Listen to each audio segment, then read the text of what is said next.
Welcome to Still a Part of Us, a place where moms and dads are able to tell the story of their child who was stillborn or who died in infancy.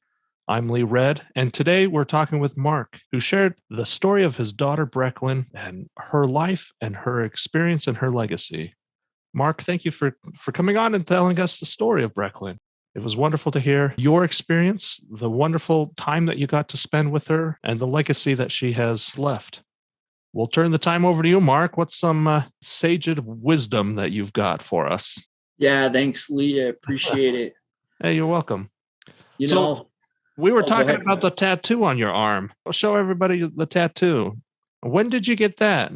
Yeah, so I got it about a year ago, and I'll tell you, I absolutely love tattoos, and I have more, but I hate getting the tattoo. I absolutely hate it. It's painful. But since we lost Breklyn in 2016, I always wanted to get her tattoo and a way to remember. And others see it if you're at the pool or whatever. It strikes conversation you can talk about or you can share. So I finally got it done last year, and the process wasn't fun, but I love it. Well, good. Yeah, I got a tattoo because of the love that I have for my family. So it's good to talk to you about your tattoo too.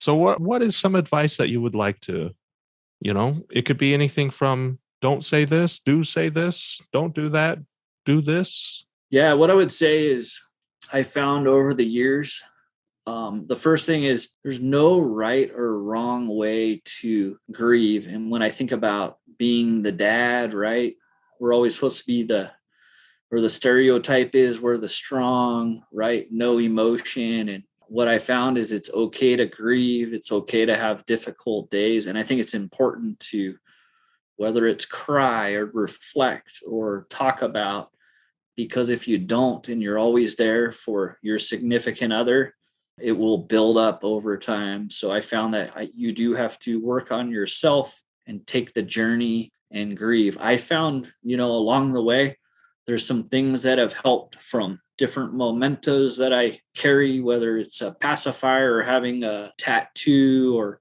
the heart chain that was on my daughter. Things like that are really helpful. Or when I think of when she was buried, she has a Seattle Sounders scarf that she's wrapped in. And so every time the Seattle Sounders play, that is kind of the way I connect with my daughter. And she gets dressed up. Our Brek bear gets dressed up in a jersey. And I feel like I connect with her during that game versus others might go to the cemetery. So I think it's okay to grieve in your own way, celebrate in your own way, think about her in your own way, but don't let others tell you it's done this way or that, hey, this happened 5 years ago. You should be over it by now.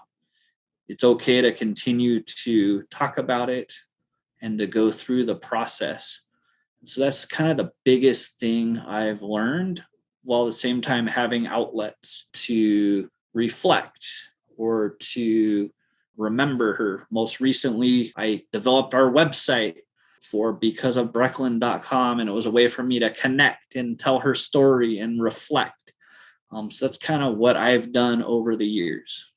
Now, tell us a little bit more about becaseofbreklyn.com.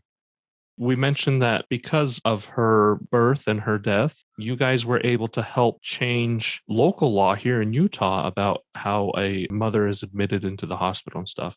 Is your website sort of a continuation of that work, or? Yeah, so Because of Breklyn was really developed after if I reflect back when we were at the hospital, we were given an unstuffed Build-A-Bear. And within the first year, we stuffed our bear and we named it Brek Bear. And our Brek Bear is in all our family photos and goes on vacations or wherever we go. So she's like a part of us.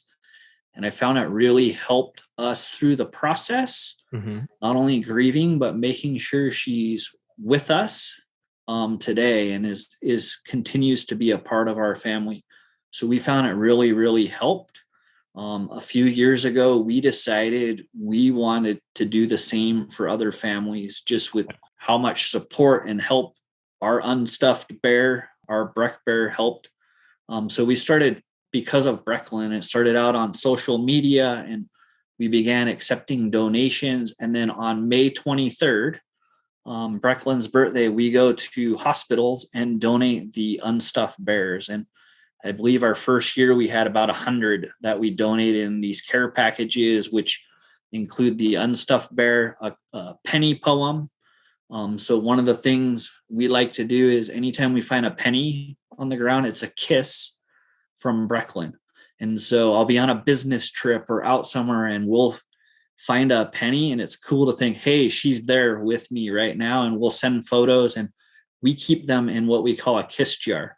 So our kit has an unstuffed bear, a kiss jar, a little card that kind of tells our story, but we want to be able to, families that experience loss have the opportunity to reach out to, whether it's myself or Corchele, or if not, that's okay too, or to get a bear in their hands to hopefully help them through their grief journey. So if I look at today, we are close to 500 bears that will be delivered on May 23rd to Utah hospitals, Las Vegas, Nevada, Southern Cal, and Idaho.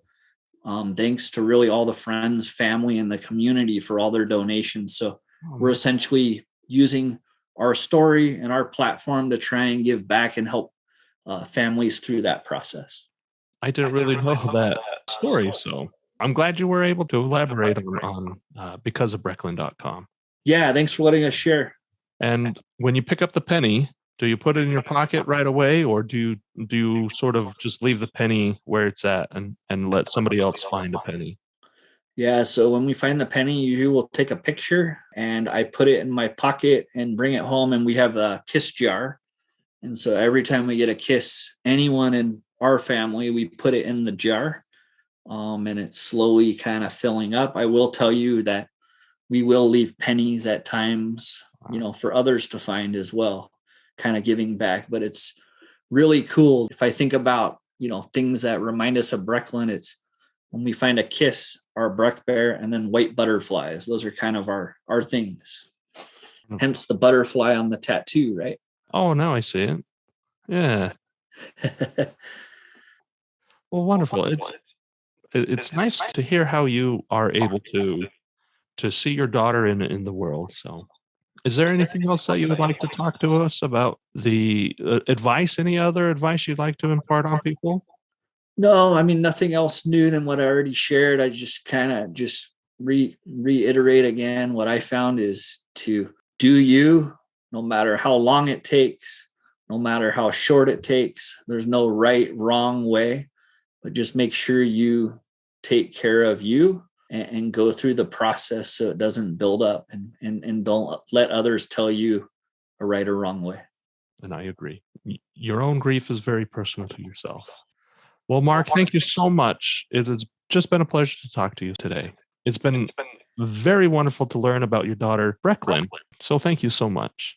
Yeah, thanks for having me, Lee. I appreciate it. You're welcome.